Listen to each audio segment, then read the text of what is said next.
Good morning, good afternoon, or good evening, depending, of course, on when and where you are joining us from.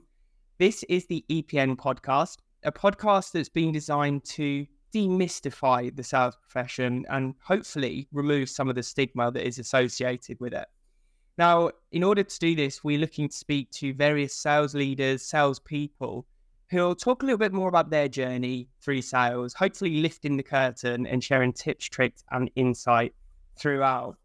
Now, today we are joined by Carly Pledge, who's the Global SDR Manager at Datamaran.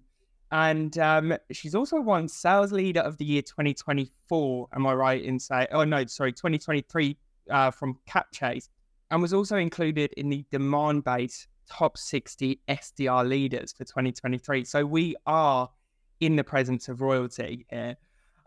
Carly, did you want to take a second just to introduce yourself and tell the audience a little bit more? Yeah, thank you. You've really bigged me up there. But I'm Carly. I look after a BDR function in New York and one here in London as well. And ultimately, we try to get more businesses involved in solving a lot of sustainability problems, which is hot on a lot of businesses' topics right now. Yeah, indeed. Oh, brilliant. So what was it that initially sparked the interest in a career in sales, and then what motivated you to stay in the profession when those tough days did inevitably hit you? Yeah, every day is a tough day, right? So I was thinking about this morning and I was like, well, I just fell into sales. I think most people did.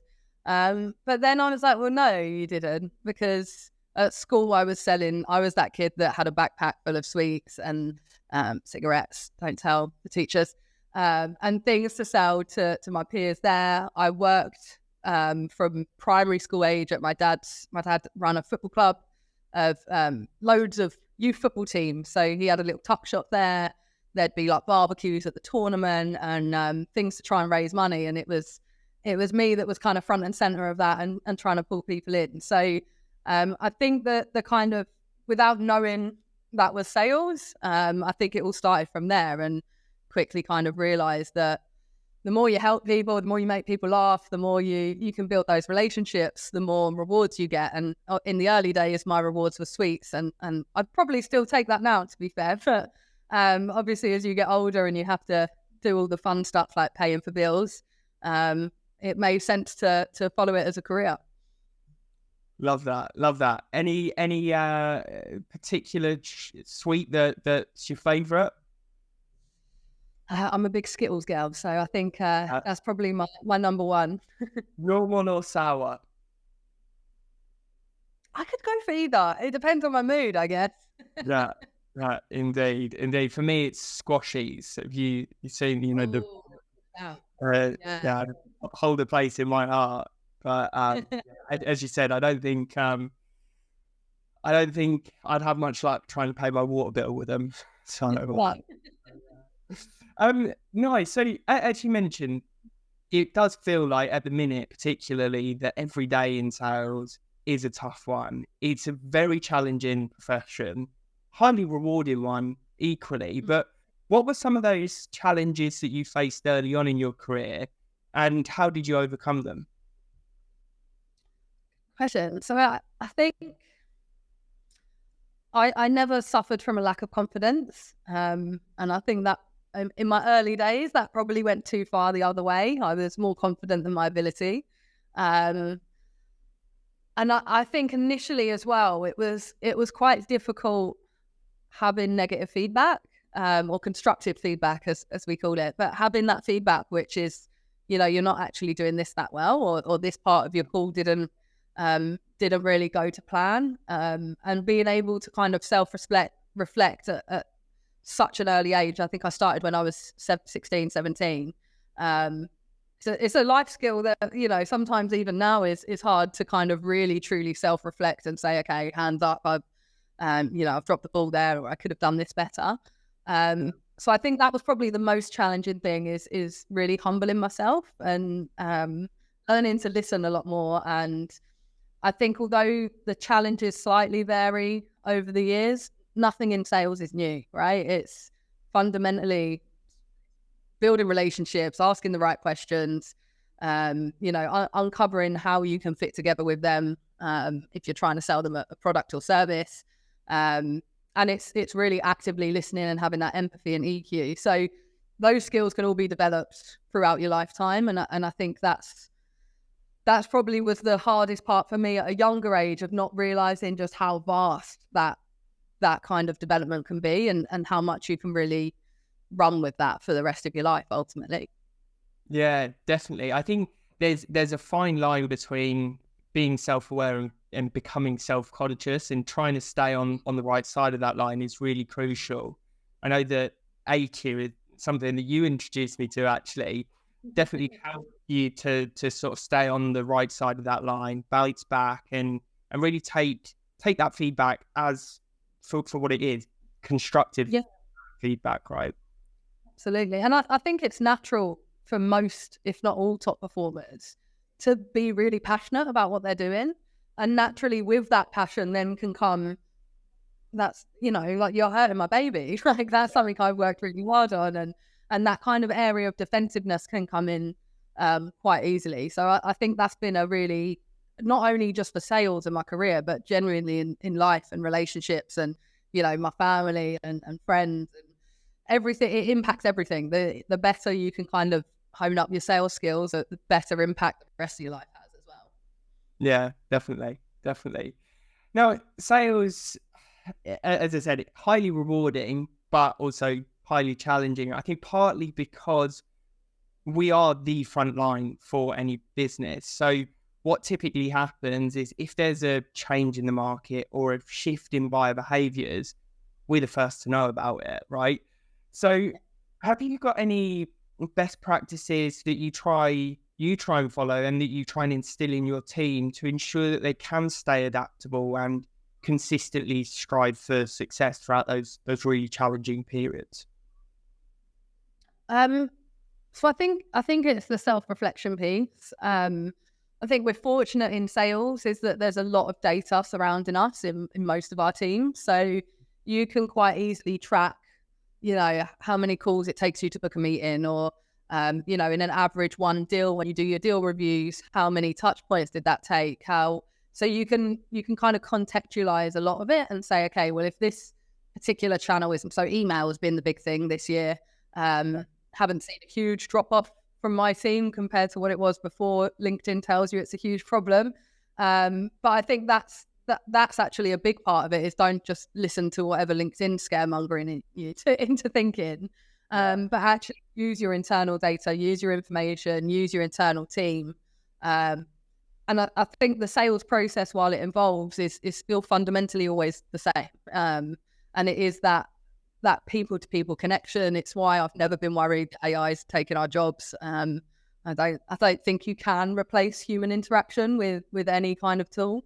But I do think you can use it to, make job easier, cut down your research time, all that kind of stuff that can help make your process easier. But yeah, and I think you use that reflection, you look at how you're currently doing, where the gaps are, speak to your manager, speak to your top performing peers. It's the same process I was doing 15, 20 years ago when I started. It'll probably be the same process in 20 years. The fundamentals are always going to be very similar, even if there's different tools and different channels that you might put a little bit more effort into. Yeah. I think that visibility piece over the data, over the process, it enables you to very quickly identify, okay, where's the conversion rate dropping, and how can I pull that lever a little bit harder, or test something new and optimize that process. So it helps to alleviate some of the frustration a little bit, I think. And then on the AI piece, I think the line that I've drawn in my mind is anything that's customer facing, that can't be replaced. You need to be there, you need to be present, right? But if we can leverage AI, as you said, to make that research more efficient, more impactful, then why not? And I think there's two sides to sales. You've got the science of sales. That is your process. That's your touch point. That's your, your structure of what you're talking about. That's all these different points that remain pretty consistent. There might be slight variations.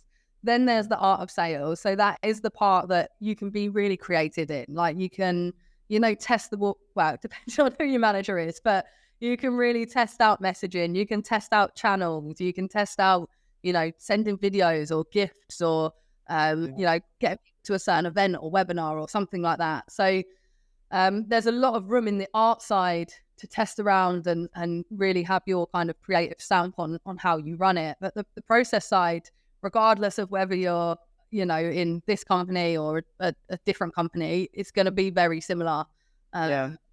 It's why a lot of really senior kind of sales leaders can move wherever they want, because they embed that process and it works. They'll embed it and it works somewhere else. And then that art side is just how you make it your own. Yeah, it's like the science, the process side is the foundations that allows the art to flourish, right?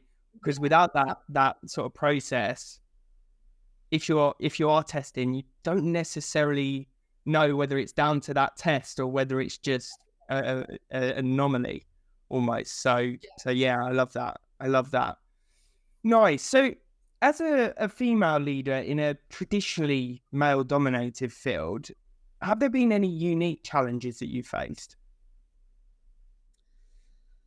Sadly, I don't think they're unique. Sort of speaking to other women, I've been on a few kind of like female in sales type events, and I think a lot of the experiences are very similar. I think it's more unique if you haven't had that quite experience, sadly. But I do think that obviously there's a lot more conversation around that in recent years. There's a lot more being done to actually change it. So shout out to my mentor who was on one of those sessions with me, Jacqueline DeGurner. She does amazing talks around this subject. I could never do it justice to the knowledge that she has. But a lot of the information like shows that even if you balance out the gender pay gap, for example, it then reappears because the promotions that happen, men get promoted far quicker than women. I also think that just on what I've observed, women are a lot more likely to try and people please. They're a lot more likely to do the extra work, to do the, we'll do the planning for this particular session we've got coming up, when actually that doesn't sit with my role. That sits with a VP's role or a director's role. But because I'm a competent woman in the team, that kind of workload often gets put on, and I don't think it's intentional. I don't think any man sits there and thinks, oh, Carly's the woman, she's going to do that. I think it's just kind of almost like a biological, natural way that dynamic works sometimes. So I think I'm a big advocate, and luckily I was raised around a lot of football fans and people that aren't afraid to speak out. So I'm very fortunate that overconfidence that I have, I've still got that kind of backbone of confidence to speak up, if something doesn't feel right or if it doesn't seem fair. And I think that is something that as a collective, women definitely need to do. I think if there is things going on, unless you speak about it, no one knows it's an issue or no one knows it's impacting you. So I think it's really important to have that open dialogue, and it should never be men versus women or us against them or we've got it harder. We've both got different challenges, and I think both sides need to recognise that and speak openly to really make some actionable change that creates real impact. Yeah, I love that answer. And you've answered my next question, which was how can we do as an industry and what can we encourage young people to do? I think that sort of open conversation and creating a space where even the most junior people in the team feel comfortable to voice their opinion, which is really crucial.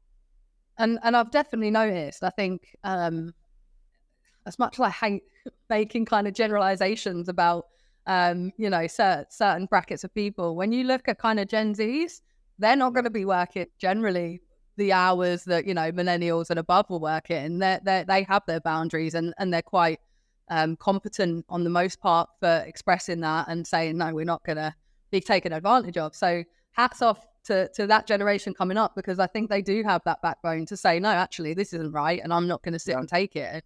We saw that with the layoffs and how many particularly younger people sat and videoed their HR call and them being laid off, and it blew up. And we've sat through those kind of things loads of times and not even thought like, we might have felt this is a bit unfair or, this isn't right, but it's not forced us to do anything. Whereas they're just naturally right, I'm recording this on my phone. This isn't right.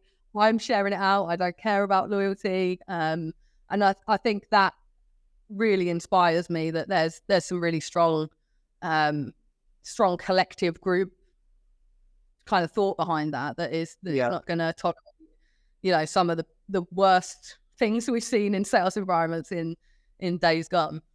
Yeah, certainly. Now, I want to move on to the advice section, but there is a question I have to ask. You mentioned you were brought up around football fans. Do you support a team?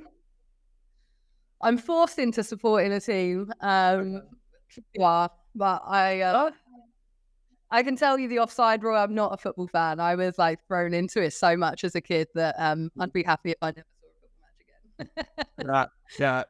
I don't blame you. After the season my team have had, I'm a Chelsea fan. It's something that I'd rather forget, and I stopped watching games just because it upset me so much. But yeah, anyway, that's a tangent. Brilliant. So in terms of advice, it sounds like you've got some great mentors, some great a great support network around you, which I imagine each of those have given some real solid pieces of advice throughout your career. Are there any standouts? There's a few. I think especially for people that really want to do well, you can become quite obsessed. And that naturally then spills into your personal life. So you end up working the late nights, doing stuff on Sundays. And if you want to do that, do that.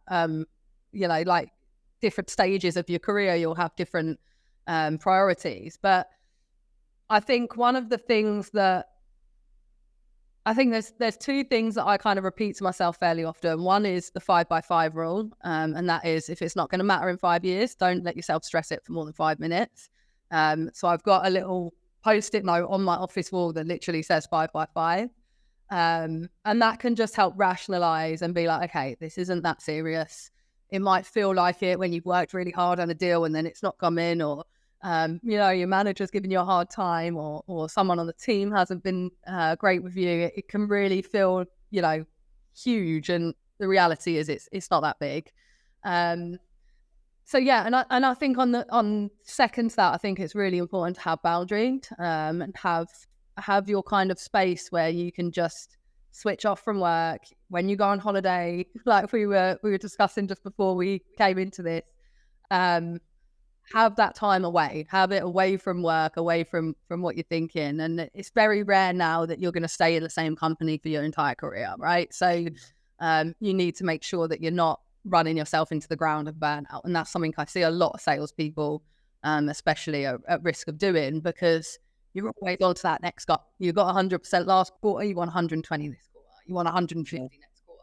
So you're always chasing that never-ending, growing goal and the rewards that come with it. But there's a point that can quite quickly hit a wall, and you need to make sure you protect yourself from that as well. Yeah, definitely. It's a real sort of worrying time to be a salesperson. I think in terms of, in the past week, I was doing a bit of research, and I think it was Gartner that found that 89% of sellers report feeling burnt out. And then the Sales Health Alliance ran a piece of research more focused on mental health in sales. I think their finding was 82% of salespeople are feeling burnt out and 70% are struggling with mental health. It is becoming a bit of an epidemic. So I really couldn't agree more.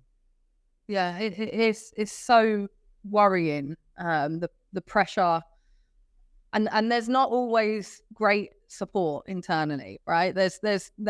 All companies will talk about mental health. All companies will post on Mental Health Day, and they will all do that. But the reality is it can be really difficult opening up as well, and just saying, actually, especially if you're, a high-performing salesperson, you've probably got a little bit of an ego going on.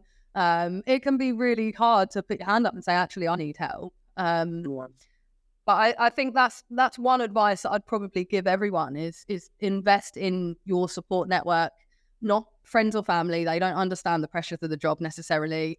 If you've got that as well, amazing. But go to networking events, meet people that have done similar roles to you or that understand that pressure of it that aren't in your current company. Because I think that's a really important part of being able to speak really openly and sometimes you just need to rant, right? Sometimes you just need to vent. You're annoyed about something. You need to just get it off your chest and have someone help you kind of rationalize it. And promise any more junior salespeople or people earlier in, that happens at VP level, that happens at C-suite level, that happens at any human level, is that sometimes you do just need to get it off your chest, and that's all it is. It doesn't need to be a huge issue, but naturally, if you do that to someone internally, it can become more of an issue than it needs to be. So I'd always advise, there's companies out there like my sales coach who have been a godsend for my team.